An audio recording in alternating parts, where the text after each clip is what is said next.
Salute to you all. The brave never fall. This is going to be one of the weekend podcasts that I do that necessarily might not be uploaded on weekends, but at the same time, on the weekends, I kind of reflect on everything that happened through the week. So I always have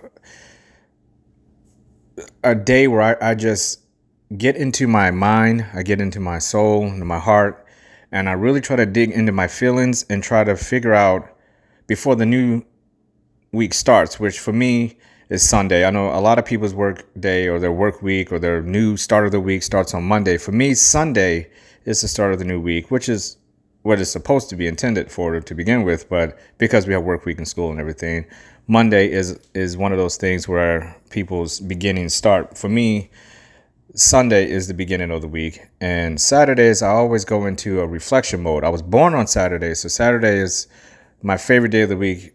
Has always been the day that I always feel I get the most production out of. I'm the most relaxed. I'm the most balanced on Saturday. It's always been that way.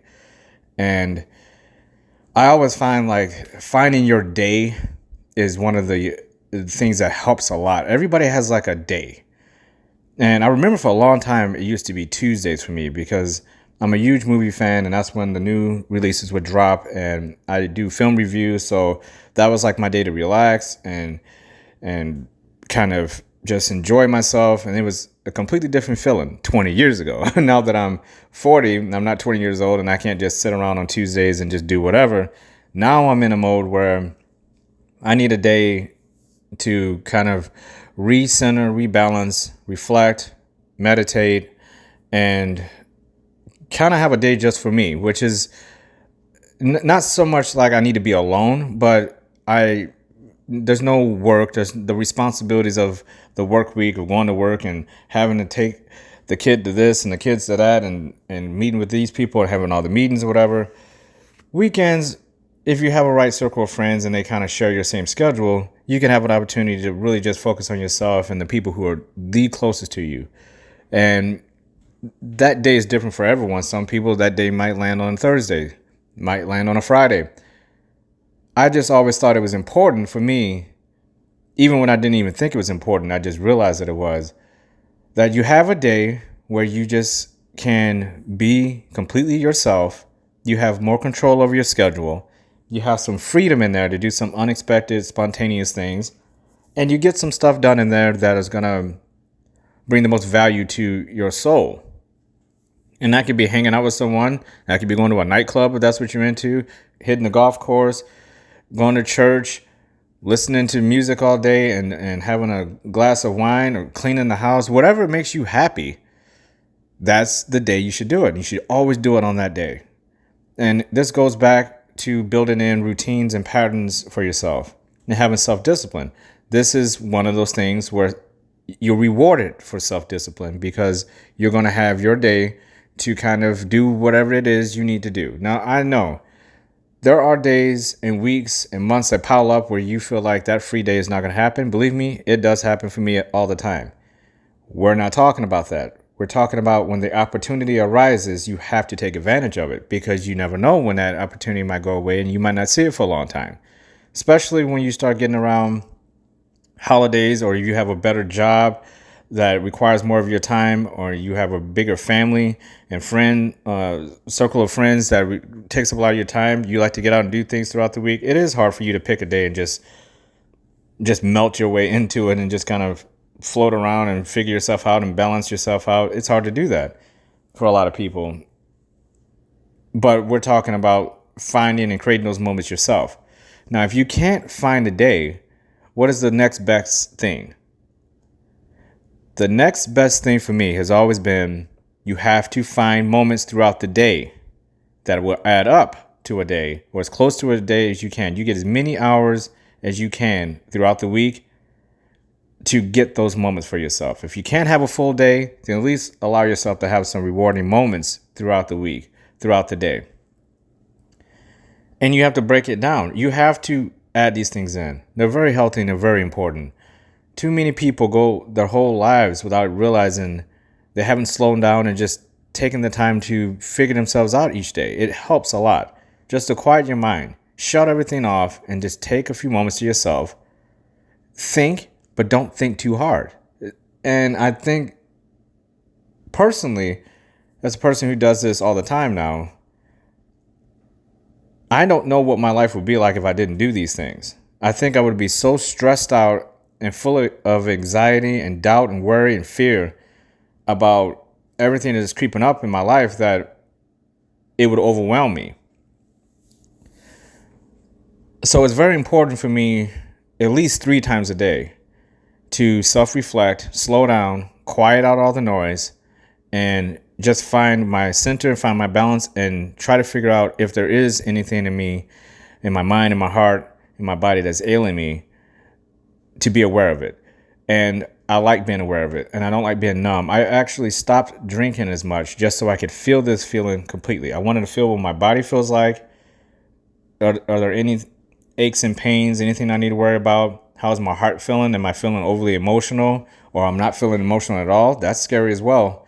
There's nothing worse in the world when you, emotional wise, when you start feeling nothing, you start feeling numb to emotions. That's a scary thing. And your mind, where are your thoughts going? How are you creating your lifestyle? What seems to be the most important thing in your life, and are you addressing that? Is that the most important thing in your life? Is it adding value to your life, or is it taking away from you? That's the thing you have to reflect on. And if you do that enough, your mind and your body will be conditioned. You don't want to be reminded every single day of something that you're not doing properly, or something you should be doing and you're not doing it. That's why I think meditating and finding time, and if you can get a day, it's even better, because you really get to go deep and explore.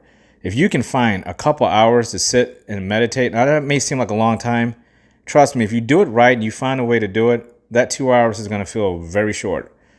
And it's so relaxing, because you're going to drift away into your own universe. You're going to feel safe in there. Now, sometimes, depending on what's going on in your life, you might not feel so safe.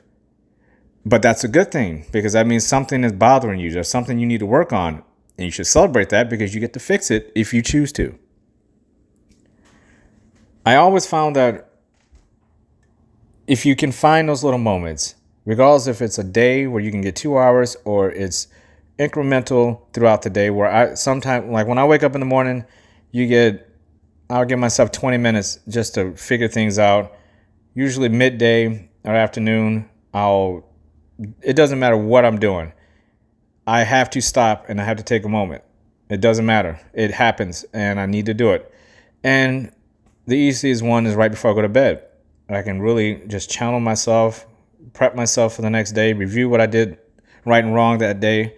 And if there's any positive momentum, I'm going to use that, and I'm pushing through to the next morning, and I'm going to continue it. If there's any negative stuff, I'm pushing that stuff out that night before I even go to bed. I got to figure it out. Okay, this tomorrow is not going to happen. How can we erase it? I like this feeling that happened today. Let's keep it. And it makes you feel as if your days aren't wasted. Even if you have a bad day, if you reflect on it, it's a good thing, because those bad moments weren't wasted, and they might not creep back up because you're aware of what was it that was bad and can you do anything about it. So you never feel like you had a wasted day. Every day feels like it had a purpose. And all you're doing is thinking about your day and finding some things where you could have done better, you did pretty well, and you did great. You just find the things in your day that stuck out the most. Did you have some moments that stuck out to you? Were you proud of yourself in some moments? Did you say something nice to someone? Did you help someone? Did you say something bad to someone? Did you ignore someone that you should have not ignored? Did you procrastinate? Were you assertive with a certain person who is trying to put some negative energy in your life? These are all things that happen every single day. So much happens in a day. You need to reflect on it. You need to reflect on those moments. And then if you can, we all have some time where we can sit for more than 30 minutes and just think. Take advantage of that and explore yourself, explore your mind, explore your feelings. Don't just worry about one thing in that. I mean, it's your time. You explore whatever you wish. And a lot of times, what's great about it is that it doesn't take a lot of effort. You just close your eyes, get quiet, find some place where you're super comfortable and safe, and allow yourself to be one with who you are. Because running from yourself and running from your feelings is not healthy. It's not healthy at all, because they're not going away. Those feelings and those thoughts, those aches and pains in your body, that's you. And nobody else can feel those things for you. You have to feel them for yourself. You can't shut them off with drugs and alcohol. You can't run away from people who are trying to help you. And you can't break every mirror that you need to look into. It's easy to say, go find yourself by self-reflection and find time to do this and do that. It's easy to say that. Believe me, I'll be the first one to tell you that it's not as easy as it sounds. But that's not what we do here on The Brave Never Fall. What we do is we make things aware for you. We empower you to go out and try to figure out tools and routines and patterns so you can get closer to the best version of yourself through self-love and self-discipline. Giving yourself a purpose and prioritizing that purpose. Appreciating the things in your life that are adding the best value for you. Surrounding yourself with people who are like-minded and people who are where you would like to be. And purging yourself of anybody who is attempting to drag you down and they're not adding any value to your life at all. And we don't just stop with people. That also applies to places and things. But it's your life. No one can change that for you unless you are willing to accept the fact that you have a lot of work to do. Even the people you see that seem like they have the perfect lives, they are working on themselves. They didn't get there for no reason. Sure, everybody gets a little bit of luck here and there, I suppose, but you have to also understand that what's luck if you're not going to do anything with it? At that point, it might as well be bad luck. What's luck if you're going to take the luck and not do anything with it? What's perfection if you're going to be imperfect with all these perfect things around you? That's a contradiction. Who you are will be what people see. How you feel is what people see.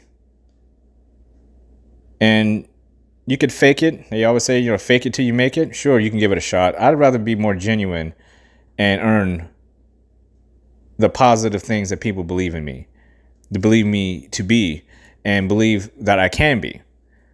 But the only way to really do that is you have to find out what's the best version of yourself. Can you visualize that? Can you manifest that yourself? And the best way to do that is just lose yourself into your own mind and your heart and your body each day as much as you can. And then when you have the time, really dive deep. Take the time to really dive deep and figure out who you are and try to visualize where you're heading.